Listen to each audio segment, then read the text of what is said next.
Makibalita muna tayo sa lagay ni Cavite Vice Governor Jolo Revilla na nakakonfine ngayon sa ospital matapos umano niyang aksidenteng mabaril ang sarili. May ulat on the spot si John Consulta. John?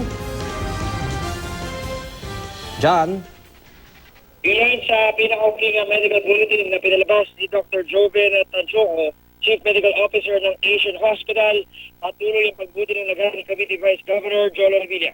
Mula nang makonfine sa ospital ay minsan lang daw nagkaroon ng low-grade fever ang busy gobernador at naitala noong umaga ng March 3. Nilino ng ospital na ang lagnat ay dahil daw sa lung infection ng pasyente at hindi dahil sa hospital-acquired pneumonia base sa medical records ni Revilla. Sa ngayon ay tuloy-tuloy ang kanyang intravenous antibiotics o gamot na ilinadaan sa suwero. Wala na siyang lagnat at maayos na ang kanyang bowel movement. Ang oxygen support ibinibigay na lamang daw as needed basis. Naglalakad-lakad na rin si Revilla sa loob ng kanyang kwarto para makatulong sa paggaling ng kanyang naapektuang baga mula sa tinamong injury sa tama ng baril. Sa ngayon ay hindi pa rin nakapagbibigay ng sworn affidavit ang vice-gobernador sa Muntinlupa Police at patuloy na nagpapagaling sa ospital. Yan muna rin mula sa Muntinlupa para sa inyo iyan.